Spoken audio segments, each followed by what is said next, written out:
cara cursistas! Estamos de volta com mais uma videoaula sobre estética. Depois do esclarecimento do que é estética, agora vamos explorar como ela, na qualidade de disciplina filosófica, investiga teoricamente e conceitualmente nossas reações à forma pela qual as coisas se apresentam a nós. O objetivo dessa aula é apresentar para vocês um dos conceitos que foi predominante na discussão estética, que é o conceito de belo. O nosso texto de referência para essa aula é o segundo texto de nosso material didático, intitulado Estética, Juízo, Belo e Sublime, de um dos maiores pesquisadores de estética no Brasil, Rodrigo Duarte, que inclusive tive o grande prazer de ser sua aluna na ocasião de meu doutorado no FMG. Pois bem, comecemos pelo conceito de belo, que segundo Rodrigo Duarte, na atualidade, em muitas discussões sobre arte e estética, é considerado como algo ultrapassado, posto que muitas manifestações artísticas na contemporaneidade nem sempre incorporam noções de valor estético conforme o conceito tradicional de beleza. Como, por exemplo, a famosa obra de Marcel Duchamp, que em 1917 foi vista como algo que não representa realmente a beleza. A imagem que vocês estão vendo, intitulada A Fonte, se trata de um simples e comum urinol branco invertido. E ela causou muito desconforto nos observadores e fazendo todos questionarem sobre o real conceito da palavra arte, que geralmente diz respeito ao belo e ao que agrada. Mas, para Duchamp, não é necessário ter um dom ou habilidade para produzir belas pinturas ou esculturas, e sim apresentar a todos algo totalmente diferente, novo e inesperado, tal como a sua própria obra. Mas antes de continuarmos a explorar o sentido do belo do ponto de vista do estético, gostaria de lembrar que, assim como o termo estética, conforme vimos em nossa primeira aula, ela carrega um sentido popular e um sentido filosófico, também no caso do termo belo, nós nos deparamos com um sentido popular e outro filosófico. No entanto, há vários sentidos filosóficos, assim como também vários sentidos populares, pois cada um dos pensadores que se dedicaram ao tema da estética contribuíram para a discussão com uma concepção própria do fenômeno do belo. Portanto, cada um criou seu próprio conceito de beleza, de acordo com essa concepção. Claro que não vamos perseguir aqui, nessa aula, todas as doutrinas dos principais filósofos sobre a beleza. Dados os limites de tempo, isso seria impossível. Vamos então, ao invés disso, tentar assinalar alguns traços característicos que estão de alguma forma presentes em todos esses conceitos filosóficos particulares do belo, ou pelo menos nos mais importantes. Isso é possível porque, muito embora cada um dos conceitos filosóficos seja, em grande medida, uma criação de seu autor, todos eles têm por base uma experiência comum e corrente da beleza, a que todos os seres humanos, por princípio, podem ter acesso. Do contrário, seria totalmente desprovido de interesse e nada diria sobre nós.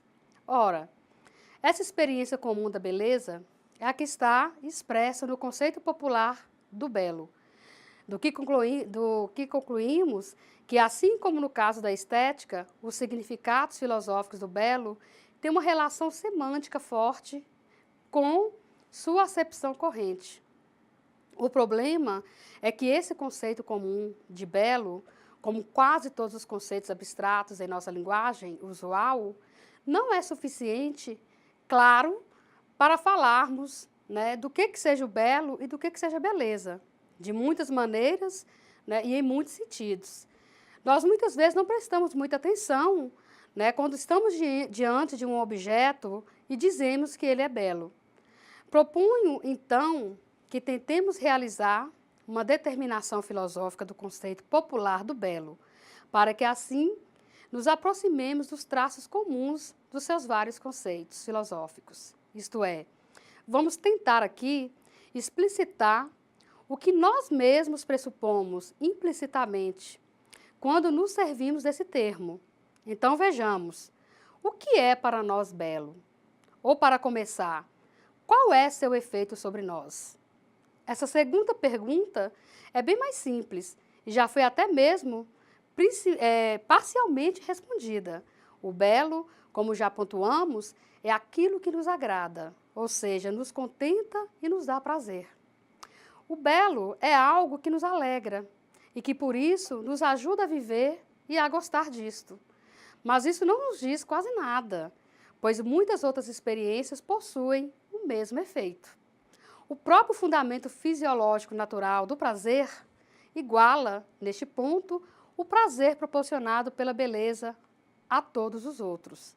Começamos a nos aproximar de uma determinação filosófica do conceito do belo, quando perguntamos o que diferencia e caracteriza o prazer que temos com o belo em face das outras formas de prazer. O belo é um prazer? Muito bem, mas que tipo de prazer? Para resolvermos esse impasse, temos que explicitar quais são esses outros prazeres com os quais queremos contrastar o prazer do belo. Imediatamente, fazemos uma constatação. Os prazeres mais intensos e os mais ardentemente buscados são aqueles que provêm da fruição direta de nossos sentidos e que, por isso, têm uma relação imediata com o nosso corpo. Estamos aqui falando do prazer que uma refeição bem preparada oferece ao nosso paladar. Do prazer que um aroma de flores oferece ao nosso olfato. Do prazer que a prática esportiva proporciona a todo o corpo. Todos esses prazeres nos dão um bem-estar físico que se funda em nossa própria constituição fisiológica, como seres naturais. Eles resultam do intercâmbio direto entre nosso corpo e os outros corpos que o rodeiam, do efeito imediato que esses corpos exercem sobre o nosso.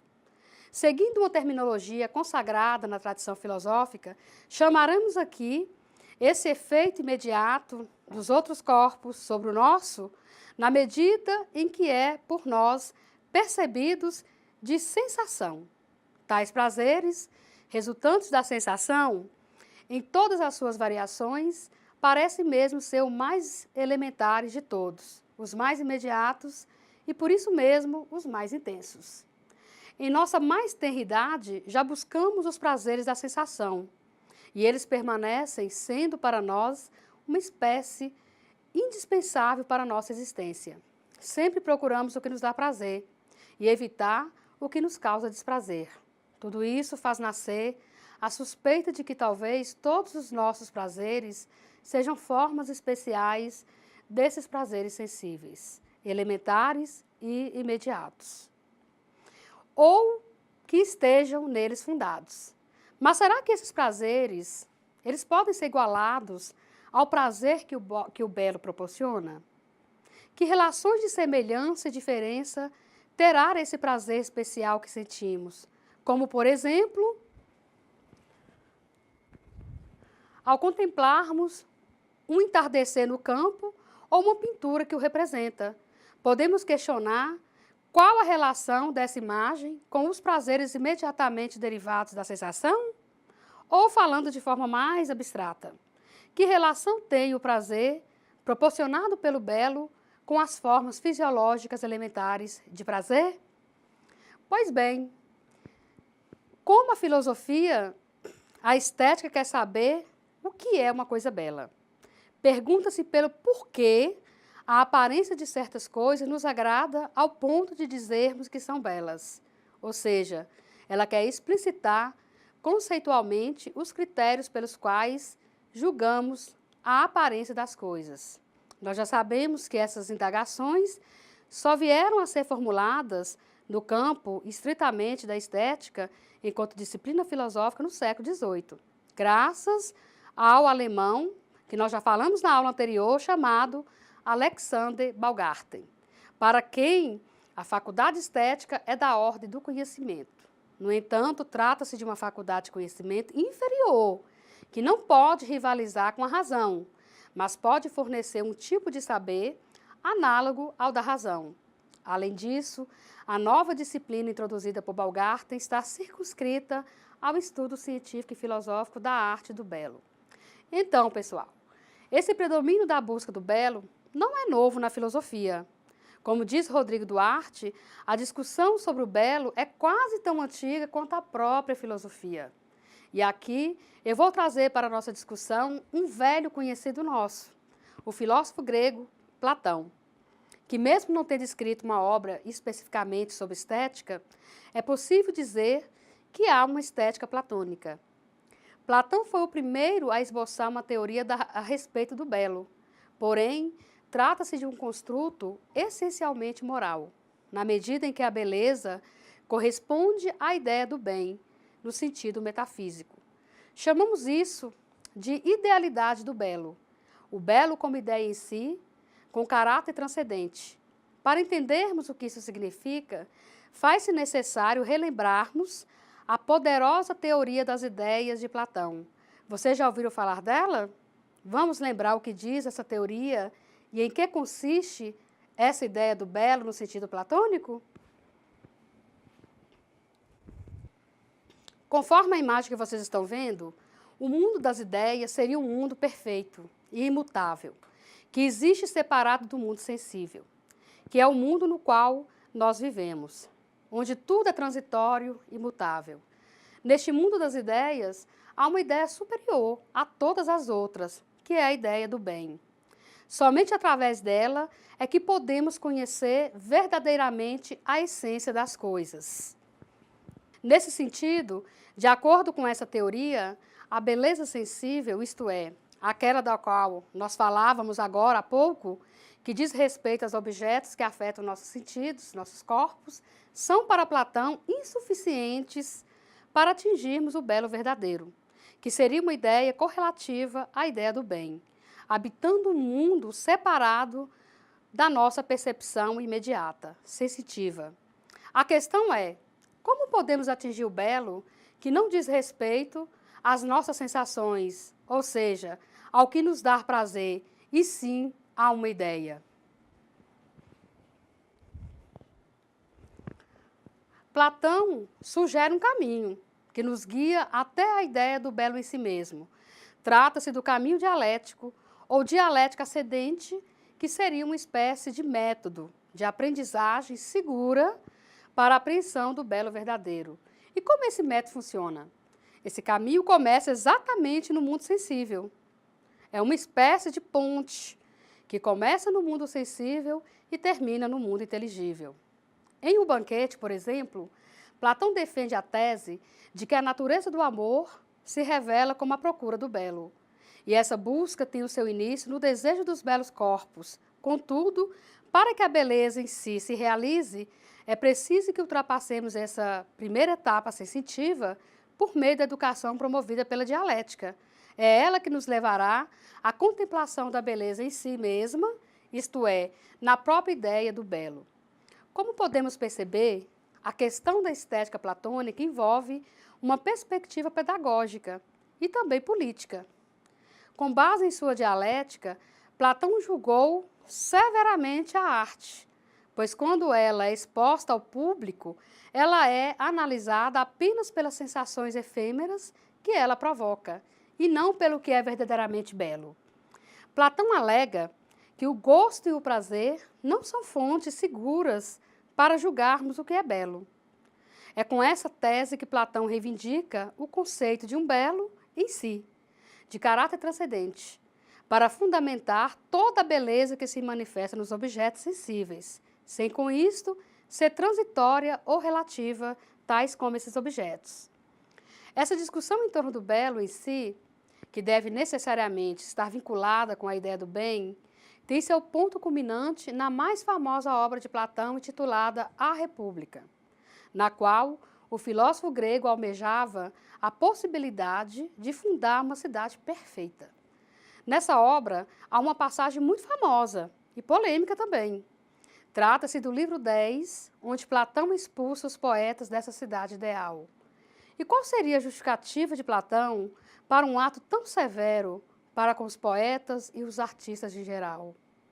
Bem, gente, Platão reconhece o imenso poder de sedução que as imagens, a beleza e as ilusões exercem sobre as pessoas, de modo que no centro de suas preocupações se encontra o problema da imitação, da mímese, como característica da arte.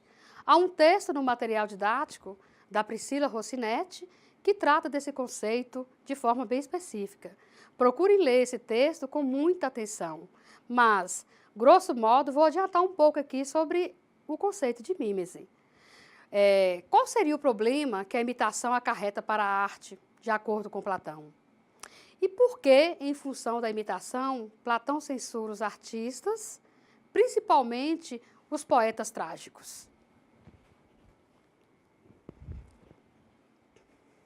De acordo com o argumento do filósofo grego, a arte é uma imitação dos reflexos das ideias, o que equivale a dizer que as esculturas e as pinturas dos artistas são cópias do que já é uma cópia, ou seja, uma imitação muito distante da ideia de belo, à medida em que elas imitam coisas do mundo sensível, tal como vocês estão vendo aí na imagem. Muito bem, antes de julgarmos Platão como uma espécie de inimigo da arte, pensemos no contexto político grego da época, que estava passando por uma profunda crise moral e política, tal como o nosso país está passando atualmente. E para agravar mais ainda essa crise, nós estamos o tempo todo envoltos em um mundo de imagens e opiniões que nos confunde e desvia o nosso olhar do real problema que afeta a todos nós. Dentro desse contexto, será que as pessoas estavam levando a sério essa crise? E nos dias de hoje, será que nós estamos levando a sério essa crise? E a arte? Será que ela poderia ser a melhor forma de educar as pessoas para pensarem profundamente sobre suas atitudes éticas? Até que ponto a arte pode suscitar nas pessoas a agirem conforme o bem comum? São esses os motivos que levaram Platão a eleger a filosofia como a mais apta para educar o povo grego. Ela seria o guia da cidade rumo ao bem, tal como ele se refere na famosa passagem do livro 7, onde ele apresenta uma das imagens mais poderosas da filosofia, a alegoria da caverna, ou conhecida de forma mais ampla, de forma mais popular, de mito da caverna. Nessa famosa imagem está exposto o drama da existência humana relegada ao mundo das ilusões, das imagens, dos prazeres, do imediatismo, dos preconceitos e, principalmente, presos a uma vida que só diz respeito às nossas questões individuais. Contudo, essa situação poderia ser superada através do pensamento, da atitude filosófica, cujo método educativo é a dialética. O filósofo imita a ideia do bem, e não como faz os artistas, que, de acordo com a crítica platônica, imita o mundo sensível. E no caso dos poetas trágicos, imitam sem critérios qualquer tipo de atitude humana. A falta de critério e a falta de medida é o problema da arte, segundo a avaliação platônica. Segundo Platão, em sua cidade ideal, só seriam admitidas as artes que aceitassem explicitamente a subordinação da beleza sensível à ideia do belo, tanto no âmbito de seus criadores quanto de seus apreciadores.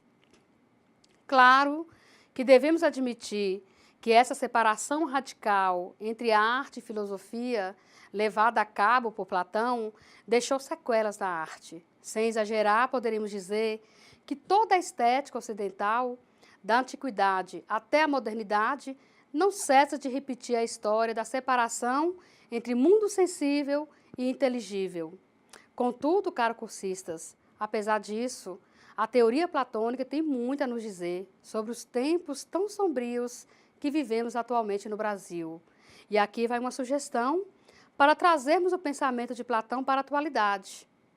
Há uma obra do escritor português chamado José Saramago, intitulada A Caverna. Há, inclusive, um vídeo disponível no YouTube que ele mesmo fala um pouco dela. De acordo com Saramago, vivemos mais do que nunca na caverna de Platão, em meio a simulacros e informações que distorcem a realidade e contribuem para a alienação humana. Além dessa ótima fonte literária, outra dica é utilizar o cinema para provocar o pensamento de seus alunos sobre essa questão tão pertinente, como, por exemplo, o famoso filme Matrix e o Show de Truman, que denuncia os famosos programas do reality show, tão presentes nos programas de TV na atualidade, os quais nos fascina e nos prende.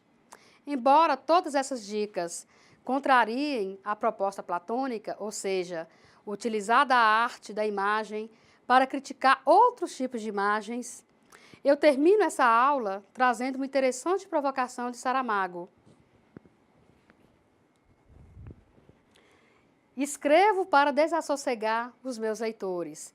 Podemos, então, a partir dessa frase, que assim como Sócrates e Platão desassossegou o povo grego com a filosofia, a arte hoje pode também desassossegar nossa comodidade e nos tirar da zona de conforto que o mundo tecnológico nos proporciona. Bem, pessoal, por hoje ficamos por aqui. Na próxima aula, iremos continuar com o tema sobre o belo, porém, numa outra perspectiva bem diferente da de Platão.